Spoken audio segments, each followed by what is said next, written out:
હરિત ક્રાંતિના જનેતા MS સ્વામીનાથનના શતાબ્દી આંતરરાષ્ટ્રીય સંમેલનનું દિલ્હીમાં પ્રધાનમંત્રી નરેન્દ્ર મોદીએ કર્યું ઉદ્ઘાટન। સ્મારક સિક્કો તથા શતાબ્દી સ્મારક ટિકિટ પણ બહાર પાડવામાં આવી। નાઇજીરિયાના પ્રોફેસર એડેમોના સસ્ટેનેબલ એગ્રીકલ્ચર માટે સ્વામીનાથન એવોર્ડથી કરાયા સન્માનિત। પીએમ મોદીએ કહ્યું, MS સ્વામીનાથને વિજ્ઞાનને બનાવ્યું જાહેર સેવાનું માધ્યમ। કચ્છના સૂકા વિસ્તારને હરિયાળો બનાવવા સોઇલ હેલ્થ કાર્ડની યોજના માટે પણ MS સ્વામીનાથને આપ્યું મહત્વનું માર્ગદર્શન। પ્રધાનમંત્રીએ કહ્યું, ખેડૂતો પાસે પારંપરિક જ્ઞાનનો ખજાનો।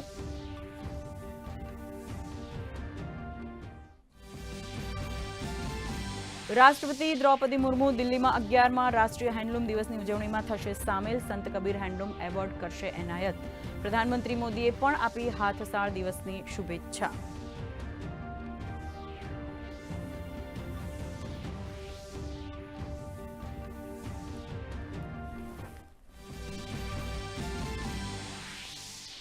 દેશમાં ઉપરાષ્ટ્રપતિ પદની ચૂંટણી માટે આજે જાહેર થશે જાહેરનામું। ઉમેદવાર 21 ઓગસ્ટ સુધી દાખલ કરાવી શકશે નોંધણી।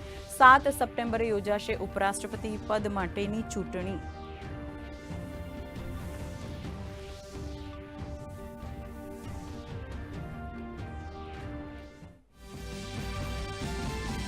આજે લોકસભામાં ખેલ વિષયક 2 બિલ અંગે ચર્ચા પ્રસ્તાવિત। ગતરોજ વિપક્ષના હોબાળા વચ્ચે લોકસભામાં વાણિજ્યિક શિપિંગ બિલ 2025ને મળી લીલી ઝંડી।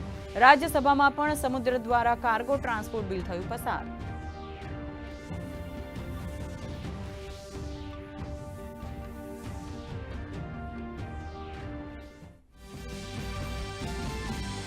અમેરિકાએ લાદેલા 50% ટેરિફ અંગે ભારતની સ્પષ્ટ વાત। કહ્યું, 50% ટેરિફનો નિર્ણય અકારણ અને તર્કહીન। ભારત રાષ્ટ્રીય હિતને ધ્યાનમાં રાખીને લેશે તમામ નિર્ણય।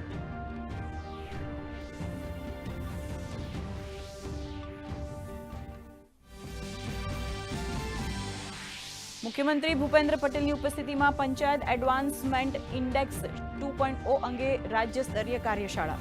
કૃષિમંત્રી રાઘવજી પટેલ સહિત જિલ્લા વિકાસ અધિકારીઓ પણ જોડાયા। ડીડીઓ અને ડીઆરડીઓનો 1 દિવસીય વર્કશોપ।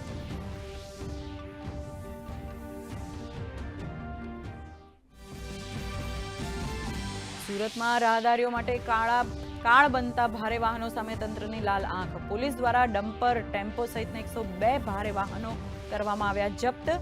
નિયત સમય વિના શહેરમાં પ્રવેશ કરતા વાહન ચાલકો સામે મોટર વાહન અધિનિયમ હેઠળ લેવાશે પગલાં।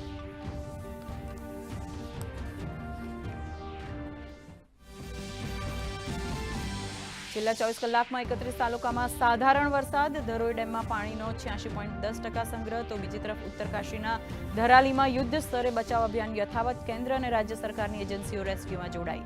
કાટમાળ અને ખરાબ હવામાનને કારણે પડી રહી છે મુશ્કેલીઓ।